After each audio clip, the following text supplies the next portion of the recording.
Today on the podcast, I'm chatting with the Bushwick-based musician, producer, choreographer, and singer-songwriter Aly G, also known as Alyson Greenfield.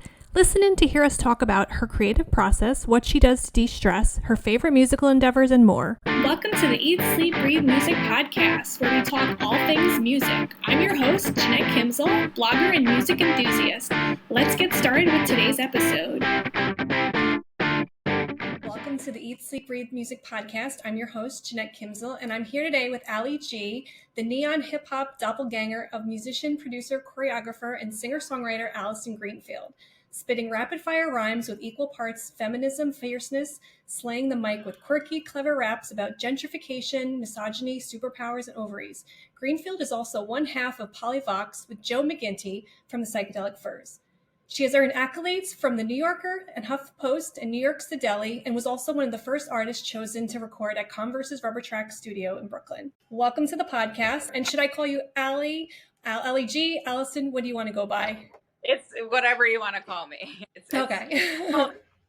Multiple musical personalities, but seemed necessary for this rap project. But yeah, thanks for having me. Yeah, I'm really excited. So I guess I'll just dive right into the questions. I know you started freestyling back in the day in college. Did you always want to be an artist? Did you grow up with music before this, or was this just something that kind of found you later in life?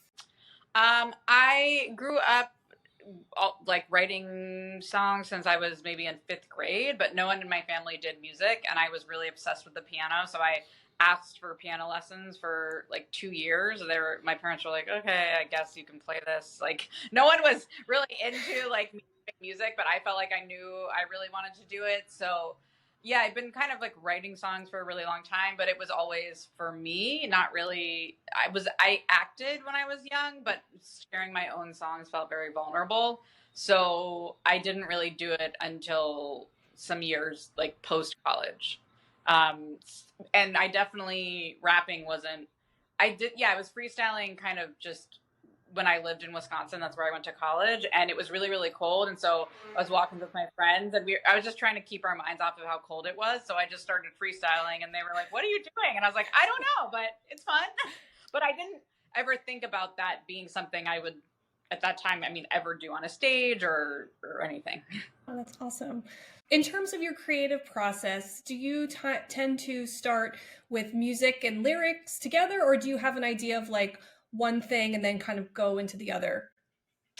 It really depends. A lot of times when I'm songwriting, I will sit down like at the piano or with a synth or with a guitar and just start playing and singing at the same time. And a lot of times I don't even know what's going to come out. I just let it come out, and I will have my phone on like the voice memo app, and I'll just kind of capture it. And then I'll go back and listen and see what I liked. And then with raps, that's a little different, because a lot of times just like a rap will come to me, or I'll be like walking on the street and do something, or I just kind of am trying to find like the flow and the cadence of it. So I'm usually not, that usually kind of starts on its own. Sorry, there's sirens here in Brooklyn. It's the it goes with living in a city, right? So it is a little different with the rapping, because usually I will then maybe work with a producer and listen to their different beats and actually see what beat kind of matches what the rap is. So that's very different than like songwriting in that way, that I'm usually writing songs with an instrument. Oh, cool.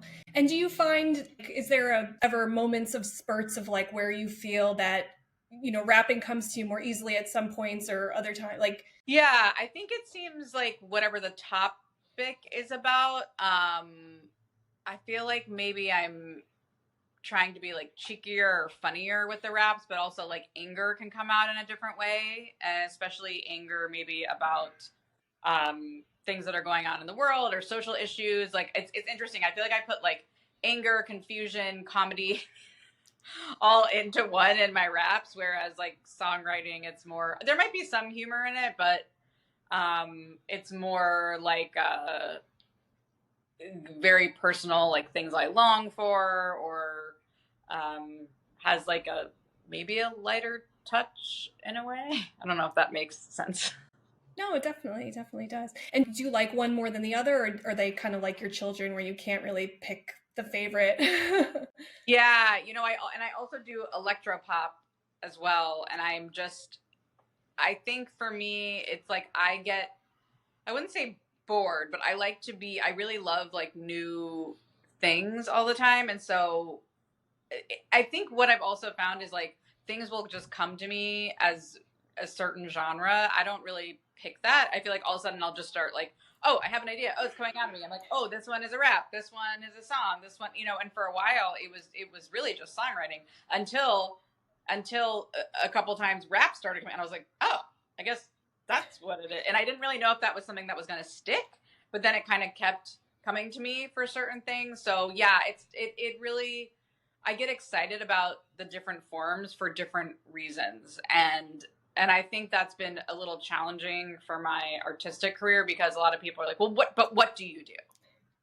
You know, and I really love them all for different reasons. And I feel compelled to and inspired to create them all. And so right now it's like having these two projects. Sometimes I think about like if I'm releasing something for Aly G, and then I'm probably going to be releasing actually like a EP or full length album for Alyson Greenfield in the summer, then am I like marketing the two projects against each other or whatever, you know?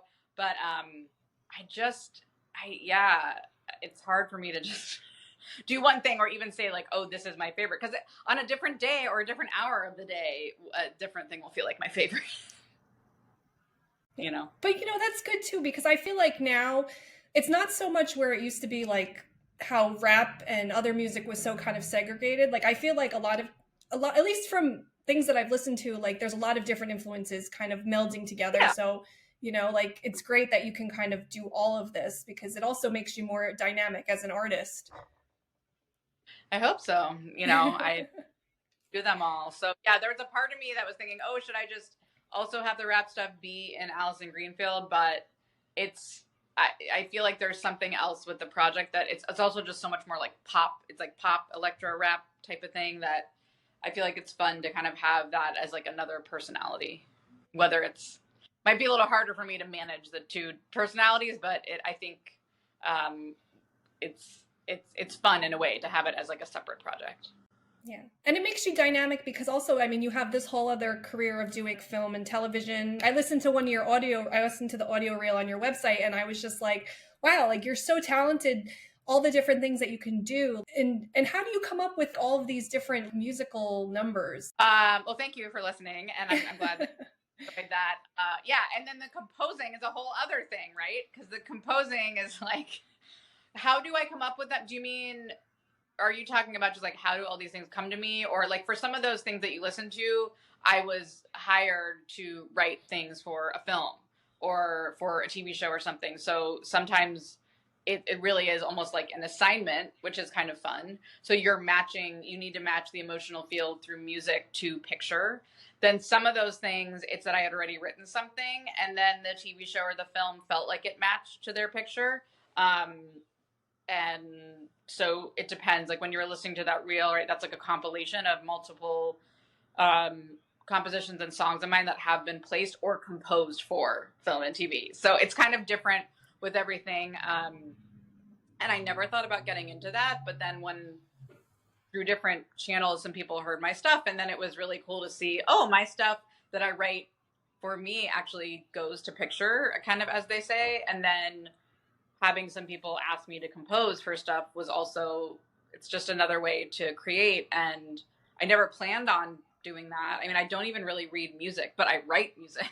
And I work with a lot of classically trained players, especially string players when I'm composing. And I just love strings. I love like the epic nature that strings can add to something. So I think I'm just very open, and I'm always up for a challenge. So even though I never planned on that, when I composed a feature film, the director heard me on WNYC, like the local NPR station. They had featured a song of mine, and he just found my website and emailed me and said, like, would you be interested in composing my film? And I was like, yeah. And then it turned out to be like a really great project, and I got to kind of go down that road a bit, and then that also led me to some other things. So I'm pretty much just open to things. That's great. And also it's cool because it's another avenue, you know, with the way the music industry is today and streaming and all this like unknown of it's nice that there is that avenue of like being creative and getting jobs and doing different things. Yeah, it's definitely one of the ways that you can still make some money in music. I mean, music, it's very different because people, right, because of streaming, people aren't really buying albums in the same way. And it's, yeah, it's all been really interesting. I mean, to figure out the music industry is not easy at all. I definitely have not. But yeah, it's fun to be creative and for there to be budgets or for someone to say, oh, I want to use your song in this thing. Like, and then you get to say, okay, well, what's your budget? Whereas a lot of other things in the music industry, it's like there aren't budgets, so yeah. No, it's nice to have a budget. Yeah. So just going back to the 2 tracks that you had put out as Aly G, the Build It Up and Superpower. So I know that you have a video out for Build It Up. Do you like doing music videos? Are you looking to do another video for Superpower? And is that on the horizon? Yeah. So I love doing music videos. I think because I started out acting from the time I was 6 years old. And so I think performing, I really find I love performing and I love doing music videos because it gets me in this zone where I'm so comfortable and I have so much fun. So the Superpower music video is we shot it and the edit is almost done. So I'm hoping to release that next month. And yeah, I'm excited. It's a totally different look. Like Build It Up it was like daytime and like bright colors and like fun and like that. And Superpower it was shot at nighttime. We have like red lighting. It's very industrial city, dark time, like dark vibes, So I'm really excited to have that visual component next to the Build It Up, which is like fun and like bright colors, So I think again, that goes back to like my origins of acting of like, I just want to inhabit kind of, not that it's a totally different, I mean, Aly G is different than Alyson Greenfield, but not that the videos are different characters necessarily, but they're definitely way different vibes. And it's really fun to like go deeper into each of them with each project. Do you feel the songs are similar, but they're very different? I mean, I think you bring that kind of like upbeat vibe to both of them, but Superpower seems to be a little bit more, not that Build It Up isn't a serious topic as well, but Superpower seems to be more like a very serious. And is that something you do as well? You have upbeat music, but then also bring people in and then give them the message. Is that something you plan as a writer? I mean, I think the whole thing with Aly G and the feedback I've been getting when I do live shows is that the whole thing about it, like if you don't know what I'm saying, it's like fun and it's like upbeat in a certain way. And it's like, cool, Superpower, Build It Up. Like if you don't know what they're about, you're still kind of like on the choruses, they're catchy, right? And so that's something I'm doing with this project. But then if you really listen, especially with Superpower, I also rap kind of fast. So I know it's not easy to always understand everything I'm saying. But it's like if you listen, the whole message is about like, don't mess with women. You might underestimate us because of whatever, but it's like we're very powerful and we have these inherent powers. And I wrote it in response to also like I was mugged once and then I was like sexually assaulted on the train in New York City. And so for me, it was also a personal, like, I know you might see me and I'm small, you're thinking, and I am such a, when it comes to fight or flight, I'm such a fighter. I've learned in these things and so I just wanted to say, and then it made me think about how, like was smaller than these people, but they were literally running away from me. And then it made me think about that story about like, the mother that like lifted up a car when her baby was under it, and just that superhuman strength that people can have, and especially women, because I think it's like, people think of us as the more like diminutive, sex or whatever. And I just want to go back to, like I say in the song, like, I mean, women can have babies, like, hello, like there's so many things about women that are so powerful. And it's kind of fun to like have kind of like a upbeat chorus that could be empowering, but also even if you didn't know, it just like can stick in your head, but then I'm definitely, it's more like I'm getting some things off my chest, if you hear what I'm saying and you relate to it, awesome. If you're just like, oh, this makes me feel powerful as a person, like that's great too, you know, but it does come from a place of like, you know, women's empowerment and being like, don't mess with me. Like, even if you think you can, I wouldn't try, because it's not going to be good for you. Good for you. When I was reading a little bit about the song, and I was just like, I thought it was so cool that you stood up to these people, be like, don't mess with me. I think the thing is, I didn't know, you know, it wasn't like I really thought about it, but it's just in those instances, like things happened. It's like, without thinking, you know, it's like my mom was like, oh no, something worse could have happened. And I was like, it's not a choice. When something happens and you go into that fight or flight, like you do it. And because it's not a thinking, it's a doing, it's a, you know, in the moment reaction. So, I think it actually did make me feel good that I'm like, okay, I can fend for myself, you know? That's great. And also it gives you this experience. I can prepare and be even more ready to like do whatever you need to do to get out of that situation. Yeah. I mostly just try to have an aura about me that's like, also I've lived in the city now for like so long, and I mean, I've lived here for 14 years. I mean, one thing happened in Chicago. I used to live there, and one thing happened here. But it's like mostly, I feel like I just kind of like I'm just like, you know, it's like also I'm comfortable. I'm very comfortable in the city, and I'm aware. So I just try to kind of like own how I actually feel, you know? No, it's true. My husband, he's always very ready for like stuff to happen whenever we go anywhere. He's always looking for exits, or like just, he likes to be prepared. And like it's good. You should be prepared, because like, like who knows what's going to happen. Hopefully nothing happens, but you want to always be prepared for like the worst, which sounds terrible, but I don't know. I think that I personally like don't want to live in that place of always worrying or wondering or being prepared. It's more just that I'm like, I just feel like I'm trying to, again, like exist in a space that like I'm owning my comfort with myself, and almost like not being super distracted. I also like don't wear headphones most of the time, like those types of things, but I don't see it as being like, oh my gosh, what's going to happen today? I'm just like, nope, I know what's going on. So mostly like, just, I kind of feel like I have this aura now that's just like, you don't want to, no, let's just, That's a good way to approach it. You're right. I try not to be a negative person, but sometimes those negative thoughts creep in, and then I'm like, but I don't really think bad things are going to happen. But you're right though. Just being aware, standing up for yourself and having some like chutzpah, or like just, I'm from Ohio originally, and now I actually really do feel more comfortable in a city environment. When I go back to places that are like more suburban or rural, I actually feel almost more fearful than when no one's around. That's true. Personally. And that's what's so interesting. But when I'm, you always know, it's like, there's always usually people around, even if it's late out. And like, I got my like 24/7 Deli. I know the people that work there. Like, it's just like, I just feel like, and when you go somewhere else and there's like no one around, it's just kind of creepy to me now. Yeah. Plus, like, those are the places where bad things tend to happen, which is, we just started watching that Murders Only in the Building. And like, I think in the beginning of that episode, he was like, bad things happen usually in the middle of nowhere. Yeah. Well, there's not a lot of witnesses.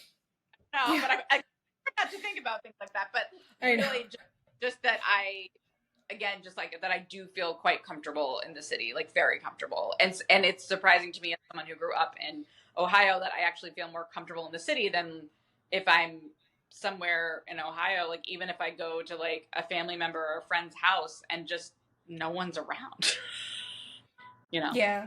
It's odd because when you're used to so many people being around, you're like, this is just not what I'm used to. Yeah. Even that's when more I'm like, who's around? Whereas like in the city, I'm like, You're like, that guy, they're always there. It's fine. I read that you're also going to be you're working on some collaborations right now with producers John Bloke and Grammy-nominated Baby Paul. Forgive me if I'm saying those names wrong, but can you share any tidbits about like what's happening with that? Yeah, so John Block, I've been working with the one that did Build It Up and Superpower, and I have another couple tracks that are one that's done and another one that we're working on. And then I met Baby Paul about a year ago now, and we are working on a track I'm really excited about that's half French, half English. And yeah, it's been really, really cool to work with him because, yeah, he's Grammy nominated. He's worked with Nas. He's worked with Moni Love. He's worked with Kanye West. And he actually DJ'd my Build It Up release show here in New York City. So, and then he was one of the producers on the Superpower music video as well. So it's been really fun to form this collaboration, like artistic collaboration with him. And I'm really, really grateful because he's been in the industry for a long time. He just has a lot of knowledge and experience, and he's one of the most positive people I've ever met. I think people in the industry it can be very up and down, as I've personally experienced, and he's really supportive and encouraging, and I just feel really grateful to get to work with him on projects. So yeah, I think we're gonna go into the studio soon to finish the track we're working on, and then I'm hoping to release more tracks with him and also John Block, and hopefully that would be like an EP sometime soon, and hopefully do some more music videos and stuff too. Nice. That's exciting. Look forward to that. So, if you could have one superpower unrelated to music, what would it be and why? Oh my God. This is a huge question.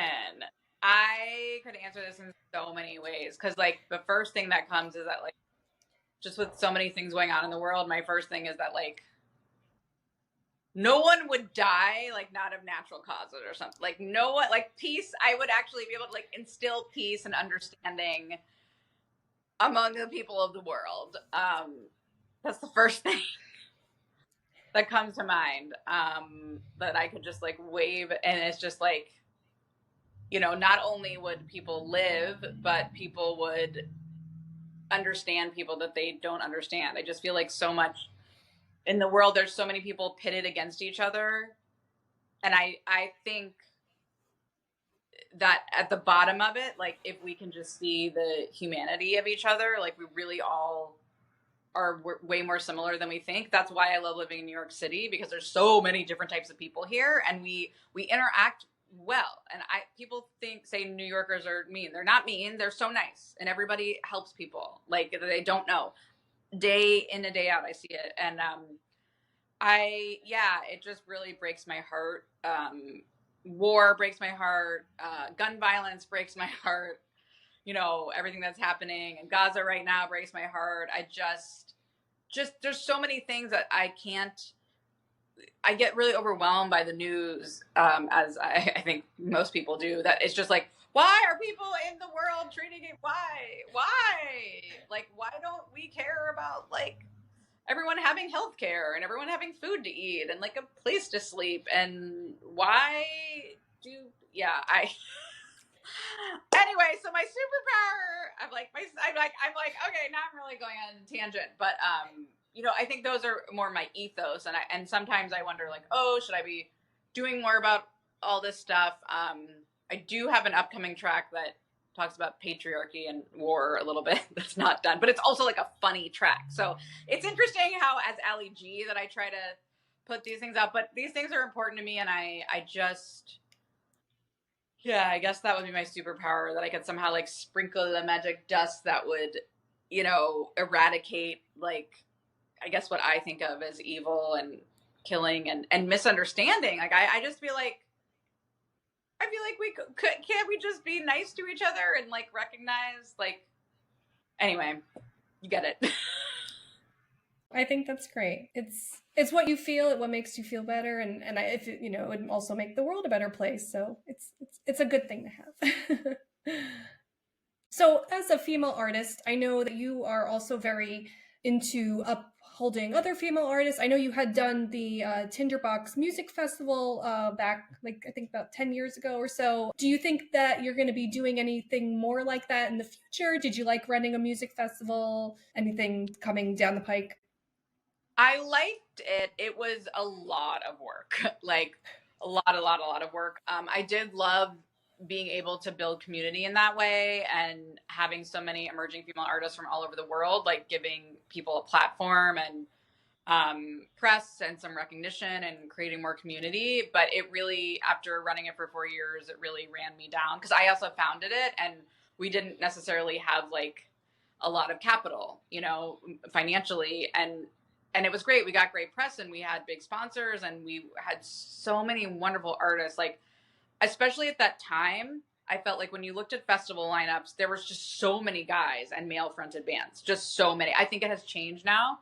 But at that time, I just was like, Lilith Fair had come back also at that time, but I wanted even to be something more even like emerging. Like, let's give all these emerging artists, and some of the artists we had have gone on to do a lot bigger things.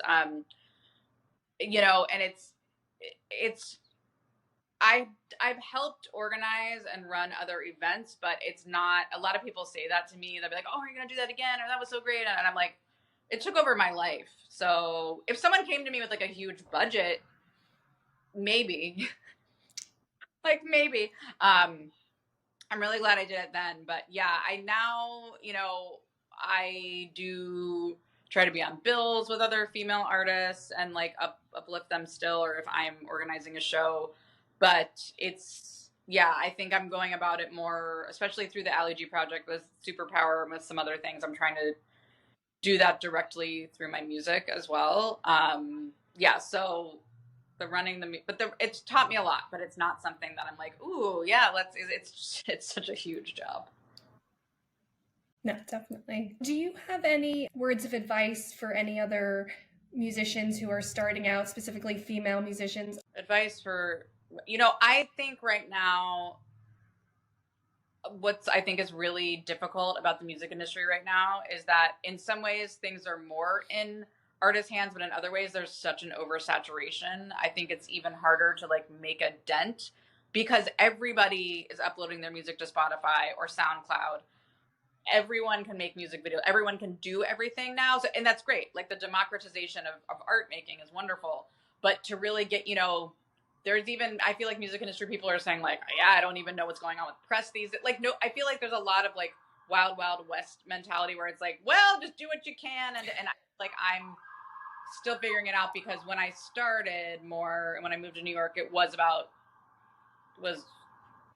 I don't know, like 14 years ago, right? And times were really even different then with so many things about how people found me, or I was just playing a lot, and so I was getting press. Like things were happening, I think, just because I was really active. But Spotify didn't exist. Like streaming in the way that it is now didn't exist, and so now I don't know if playing a bunch of shows like in New York City will get you that type of press or recognition now, because that was one of the reasons I was able to start the festival, was because I had gotten some attention as an artist. And then I started saying to venues and to press and to, you know, like with Converse, like they found me as an artist, but then I said, hey, I have this music festival. So I was kind of going from like what I had built up as an artist to create a bigger platform. And like I said, I don't know, because I'm not starting right now. I don't know if just playing a bunch, like, I don't know if there's also so many artists that I've never heard of. I just go through Spotify and I'm like, I've never heard of these people, and they have like 500,000 listeners a month. So I think the advice is, and I still come back to this too, because I get really overwhelmed by things. And even though I've had some successes, it's like very challenging to have like long-term stable success, I would say. And I think coming back to just like why you love it and creating. And I think you can get caught up in the minutia of social media and posting and booking your shows and doing all the things you have to do as an artist now. And so taking time to, you know, jam with your friends or have time in your schedule that's like you doing music. For me, I find that even booking a show or something, like even when I might feel overwhelmed, but when I actually do the show, it just always brings me back like, oh God, I love this so much. If it's something you love, you know, like having things in your calendar, like with Joe McGinty, who I have the side project with, like we just played a show last week and released a single, and it's called Crying in the Rain by POLYVOX. It's a cover, but we just released that and played a show last week, which was so fun. And then we're trying to even just put things on our calendar to say like, let's just have times on the calendar that we're working on our project. But in terms of really starting out, I mean, I guess I'm like, social media is definitely a thing, and I think people that are younger now really understand how to do that. So like, use what you know, but also like, I feel like things can be grassroots. They don't have to be so big at first. So like, if you have another friend or a couple of friends, like, just put together a show or a bill. And even, I would say, even like house concerts are really great, because if you do it at someone's house, all the people that will be there really give you their attention. Then they'll know who you are, and then you can maybe tell venues like, we did this thing. But the other thing is, it really never hurts to reach out to people on Instagram or find people's emails. Like, if there's an artist you like that, not like Beyonce, but if there's an artist that you like that's like local and you're like, oh, I'd really like to open for them, like, you can reach out to them on Instagram or Facebook or TikTok. You can. They can always obviously not get back to you, but I think sometimes taking chances. I did that back in the day with some artists that had played with bigger artists as like musicians, and I got some of them to, like, Ani DeFranco's bass player, he played on my first album, and I was like, oh my gosh, he answered me, and now he's like coming to the session to play. Like, you just never know. Some people will get back to you, and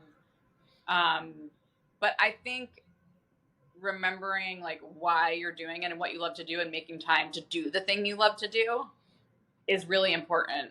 And being open to avenues that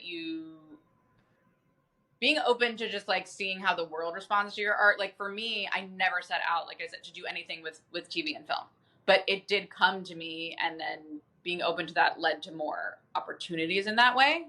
So I think, yeah, remembering why you love it, what you love, and being open to opportunities that you might not even like foresee, I think is important. Oh, that's awesome. I think that's great. Great advice. That was a lot. No, it's good though. Great advice. So I saw that you had some shows on your social media. You also had mentioned the show with Joe McGinty last week. Do you have any more live performances coming up that people can look forward to this year? Yeah, I do have some things in the works that I don't have direct dates right now. That will be like, yes, there are a lot of shows coming up, but we haven't confirmed. I'm deciding like when I'm going to do what. So the best way to know when I'm doing that is to follow me on Instagram, or even on Spotify. There's now a thing that's linked that says when the shows are. So for both, I have different shows for Alyson Greenfield, different shows for Aly G. So Aly G Instagram is official Aly G, and it's ALYG, and then Alyson Greenfield is ALYSON Greenfield. So they're both. If you look up either of those, then stuff will come up. But I always post on my Instagram, and then I have like a link tree for Aly G, and I have my website. But even on my Alyson Greenfield website, on the shows page, it says shows for both of the projects. So there will be more coming up. I have a lot of things in the works, but just talking to venues, and we're seeing like what's going to work. So I can't announce at the moment. That sounds great. We'll keep an eye out. Do you find that like you have different audiences for the different musics do you have different audiences for the different music that you perform? Do you feel like your Aly G audience is different from your Alyson Greenfield audience, or do you feel like there's a merging of fandom? It's both. I think also Aly G is so new. Like, I just started the project like 6 months ago or something. So there are a lot of people there that kind of came from Alyson Greenfield and that are like, oh, what are you doing now? But then there's also people who like never knew who Alyson Greenfield was and are like, oh, you do that stuff too. So I think it will be interesting. That question, I'm like, let's revisit that question again when I've been around for more than half a year, because I'm trying to I do think there is possibly like a wider scope of fans that would like Aly G that maybe wouldn't be as into Alyson Greenfield. So I'm interested to see, like, as I grow Aly G, kind of what happens and how that is. I mean, I would love for people to like both, but I'm also totally cool with, I kind of like it if people are like, oh no, like that is more my vibe, or this is more my vibe. And that's great because I like to do them all. But I think there is some crossover, but more again, because I introduced the project like to the people that were already into Alyson Greenfield. I was like, now I'm doing this thing, but again, it's so new. It's like, so we'll see what happens with it. Like I said, I think because it goes into a little bit more pop and is a little more catchy, I feel like it could have a wider eventually have maybe wider audience than Alyson Greenfield, but I don't know. We'll see. Nice. We shall see. So with all this stuff you do, how do you have time to do anything else? How do you like de-stress, just take time for yourself? There's like another, I don't know if you also know this, I'm also a professor at a college here in New York. I missed that. I'm very busy. I mean, I don't really, I don't think that's in any of my bios, but I run an arts management program. So I basically teach college students about like working in the arts, being an artist. Like, I mean, it relates to everything I do. But yeah, it's really important for me to like, I meditate almost every day. I do yoga almost every day. And yeah, seeing friends is really important. And, once in a while watching a TV show, like all those things, but definitely like meditation. I would say meditation, yoga, journaling, and seeing friends, and cooking healthy meals. Not be into cooking. I felt like people would say, "Oh, I think you'd love cooking because you're so creative." And I was like, I have enough things I'm creative at. I don't care about cooking. And then the past few years, I've gotten really into cooking. It's because I find it not because of the creativity, actually because it grounds me. Because it's like doing something. It's just so yeah. All those things are very important to me. And yeah, and nature. I love nature, and I love living in the city, but I do wish I could get to nature more. So. Well, there are there's bus trips, I think, and things you can do. Oh, I've done that. Upstate, especially when it's nicer out. I mean, I've done it is very easy to get upstate. I think it's just with doing so many things and with it being cold, I don't as much. I mean, I go to parks, but yeah, once the weather gets nice, I always like go upstate and do stuff, and it's really. So just one more fun little thing that I've been trying to ask different people that come on here. So Eat, Sleep, Read Music is about like discovering new music and different music. And so I'd love to know what like artists that you're digging right now. Oh yeah, that's a great question. And I love talking about this. I really love this artist, Empress of. She is so cool. I don't know. Have you heard of her? No, I haven't. I'll check her out. She's really I've been really into the new Caroline Polachek album. I've been getting really into John Batiste. Not that he's new. I mean, a lot of these artists are not new, but it's like stuff that I'm just listening to this stuff right now.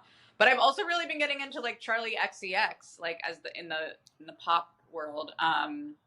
And I feel like there are others. I was just listening to Boy Genius earlier.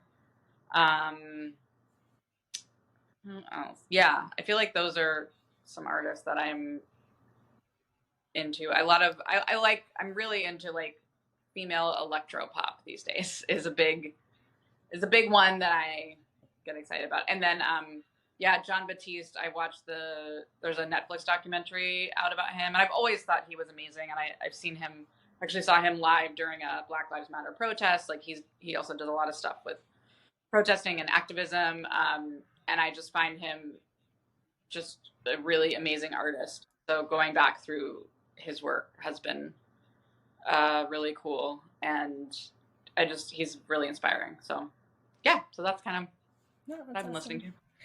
Oh, that's great. That's also some new stuff for me to look. I'm always looking for new stuff to listen to. So thank you for the tips. If you want to follow up with me by email, if you're like, wait, who is that artist you said? I'm happy to let you know. Yeah, I know, that'd be awesome. So if someone wants to find you and learn more about your music, where can they find you online? Like I was saying before, Instagram is really great to keep up. TikTok. So on Instagram and TikTok, I'm at official AlyG, ALYG. But on Instagram, I'm also at Alyson Greenfield, ALYSON. And then I do have AlysonGreenfield.com. And then I also have official AlyG Linktree. So, but if you go on my Instagram, it will take you to all of that as well. So great. Yeah. I welcome everyone to the social community. I know. It's like you love it and you hate it. Very much that. It's like, yeah, it's the moments of the day you're like, this is so great, I'm connecting with people and I'm finding this thing. And some moments of the day you're saying, wow, why? No, I actually put a limit. I put a timer limit on my phone for social media apps now because I don't want to spend too much time on that. So that's good. been a new endeavor for me. No, it's good. I get these screen time alerts. I didn't even set some up. They're just on my phone, Yeah. and then I'm like, oh man, I need to get off the phone. You didn't set them up. So, that's interesting. yeah. I don't remember setting up. Maybe I did and I forgot. I don't know. But I don't know. I don't know. But this was so fun. Thank you so much for chatting with me. It was so great to meet you. Hopefully maybe one. Too. Yes. I look forward to hearing and seeing what is next on the horizon for you. This was really fun. Yeah, thanks so much. Have a good night. Good night.